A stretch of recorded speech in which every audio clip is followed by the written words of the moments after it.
exploração sexual, ela é real, ela acontece, existe uma demanda muito grande em relação a isso, para que as pessoas possam estar desenvolvendo e cobrando políticas públicas que de verdade consigam atender a demanda que a gente tem em todos os municípios. Todas aquelas crianças que são vítimas de violência doméstica, negligência, abuso, a escola faz a identificação, faz o diagnóstico e faz o encaminhamento. No primeiro momento, a escola tem o medo de criar uma indisposição entre a mãe e a escola. Mas vale a pena, porque a gente trabalha pela criança. Os nossos professores, quanto mais capacitados, quanto mais informados, né, quanto mais seguros com a propriedade de poderem trabalhar a questão da temática, conhecer os ângulos dessa temática, a gente tem hoje condições de enfrentar realmente a questão da violência sexual. Mais do que alunos, crianças e adolescentes. Meninos e meninas da mesma idade que compartilham na escola muito da época da infância e da juventude. Mas cada um do seu próprio jeito carrega até aqui, além de lápis, pastas, livros e cadernos, uma história de vida. Uma história que às vezes se pode conhecer por meio de sinais bem claros, sem qualquer relação com a fantasia dos romances e dos contos de fada.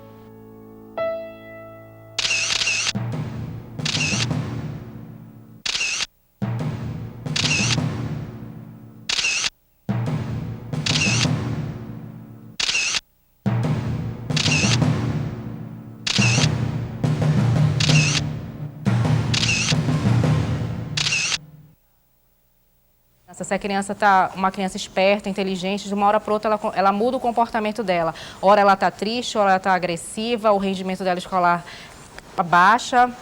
Então o que o professor tem que fazer? O professor tem que tentar se aproximar dessa criança para verificar o que está passando, porque muitas vezes a criança que ela é vítima de abuso sexual, ela é ameaçada, né? O que o abusador faz? Fala que vai matar alguém da família ou até ela mesma se ela contar. Mas o professor tem que ir com todo um jeito, com todo cuidado. Ele vai escutar aquela criança, vai até o diretor e vai fazer os encaminhamentos para que não ocorra a rotulação dessa criança. A escola é uma segunda casa para crianças e adolescentes. O espaço onde aprendem a se relacionar com os outros, com o mundo e com si próprios. O retrato do que se passa no ambiente familiar de cada um vai se revelar aqui, e o educador não pode ignorá-lo.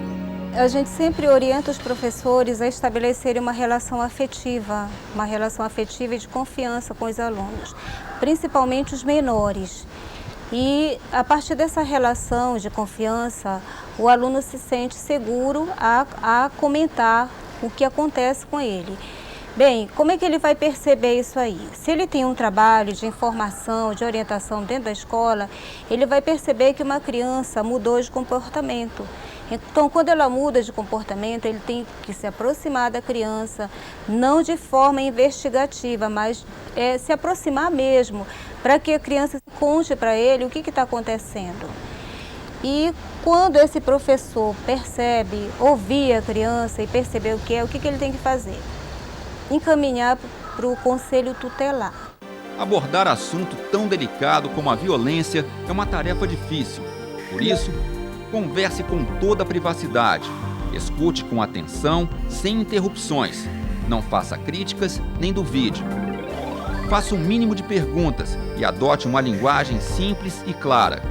Jamais desconsidere o relato com frases do tipo: "Isso não foi nada, não precisa chorar". Sempre reforce: a culpa pelo que ocorreu não é da criança ou do adolescente. Só demonstre solidariedade por meio de contato físico se houver consentimento para isso. Não os trate como coitadinhos, mas com carinho, dignidade e respeito. Anote tudo o que foi dito da maneira mais fiel, sem impressões de ordem pessoal, para viabilizar o uso das anotações em procedimentos legais. Não prometo que não possa cumprir, nem mesmo guardar segredo antes de ouvir o relato. Explique como vai ser o encaminhamento, ressaltando sempre o sentimento de proteção da criança e do adolescente. Nós, enquanto educadores, temos um campo muito grande de quebrar esse silêncio através da nossa prática pedagógica, né? Então, quando a gente começa a conscientizar, através das nossas reuniões de pais, dos nossos plantões pedagógicos, da própria criança tornando sujeito de direito, né, do protagonismo infanto-juvenil, a gente vai quebrando essa cadeia de violência. A rede de proteção à criança e ao adolescente se articula a partir das instituições que denunciam a violência. Complementam a rede as que notificam as ocorrências e fazem o encaminhamento de cada caso e as encarregadas do processo de apuração. O Conselho Tutelar ele sempre precisa ser notificado quando existe uma violação do direito, né? E a partir da notificação do Conselho, o Conselho vai estar encaminhando para todas essas redes de atenção, educação, desenvolvimento social, saúde, vai estar garantindo que essa criança tenha o atendimento que ela necessita. Os casos a seguir ilustram bem a importância da rede de proteção para a vida de quem sofreu esse tipo de violência. Separada do marido, Leonina Chaves mora com 5 filhos numa comunidade pobre. 3 deles foram inscritos no PET, Programa de Erradicação do Trabalho Infantil. O dinheiro que recebem do programa ajuda no sustento da família. Leonina aprendeu a dar valor à educação dos filhos. Eu trabalhava na feira, ali eu levava meus filhos. Aí chegava lá, eu ficava reciclando as frutas, as podres, as boas. Aí eles viam fazendo aquilo ali, eles começavam a ajudar a separar as caixas vazias para botar no caminhão. Preferia carregar eles junto comigo para qualquer lugar que eu fosse, né? Porque para não deixar eles em casa, para não ser assediado por outras pessoas má, né? O meu filho, o outro, que é um desses que é adotivo, que teve já no PET, que já saiu, esse entrou na gangue mesmo. Entrou, ele vendia, ele traficava. Aos poucos, eu fui levando ele de volta para casa.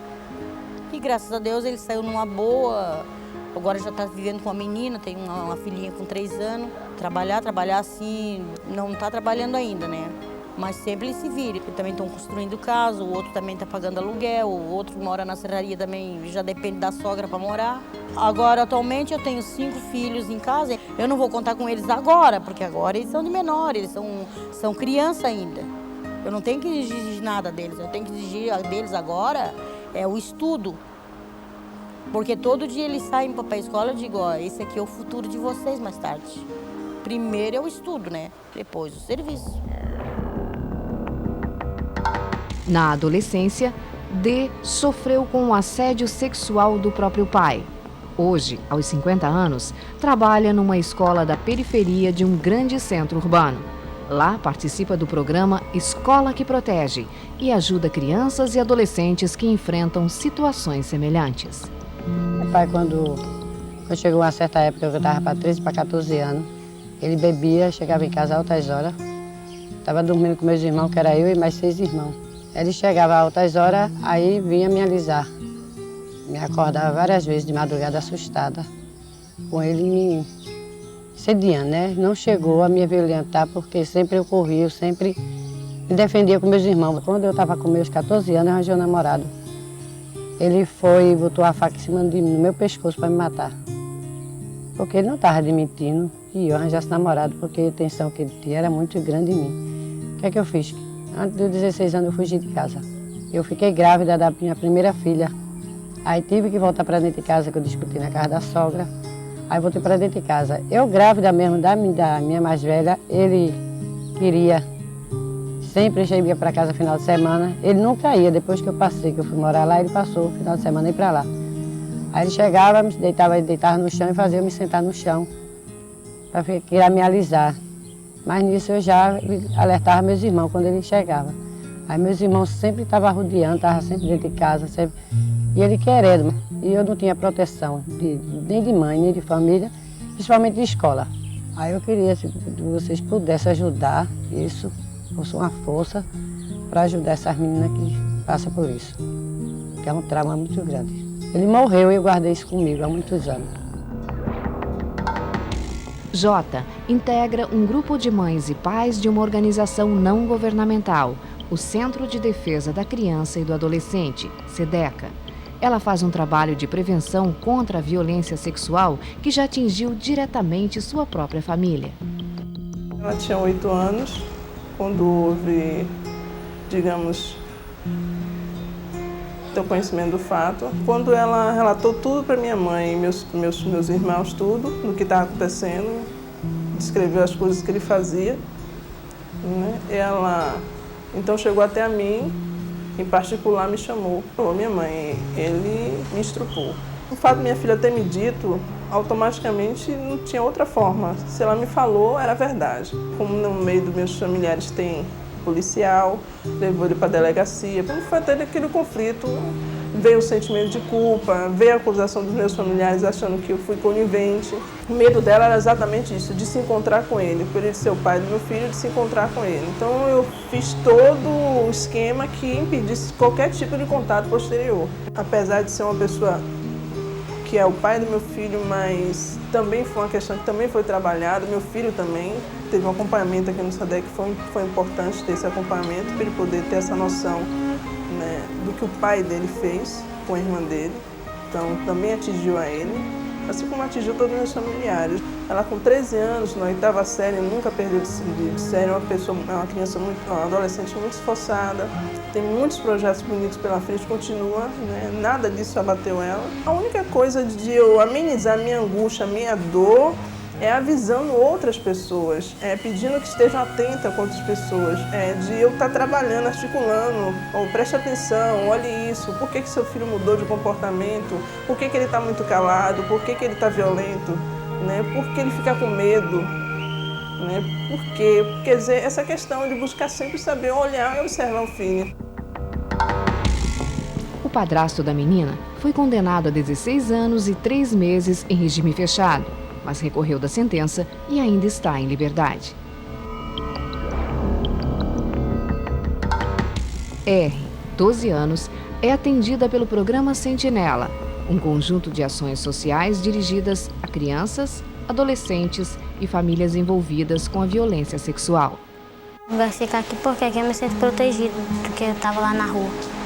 Estava em risco de morrer, que já aconteceu comigo isso 3 vezes. Eu juntei com um colega que cheirava cola e droga. Eu não consegui mais parar o vício, aí não tive como sustentar o meu vício e fui fazer programa. Eu não fico lá em casa por causa do meu padrasto, que uma vez ele tentou me aliciar também.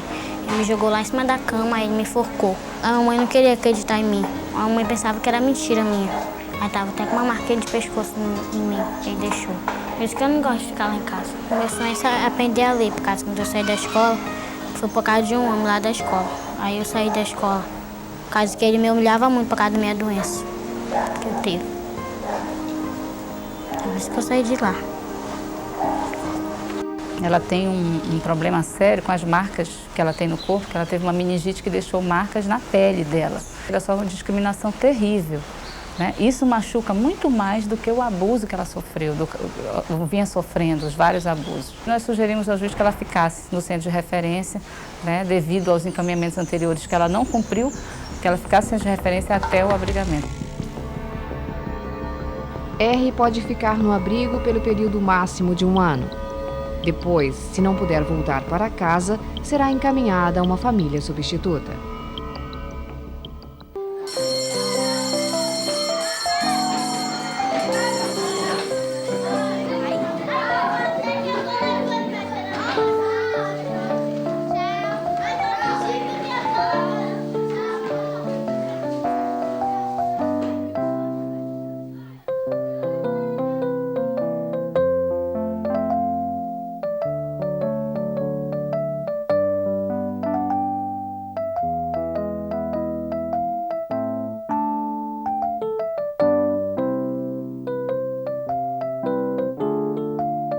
Terra dourada dos filhos deste solo. És mãe gentil, pátria amada, Brasil.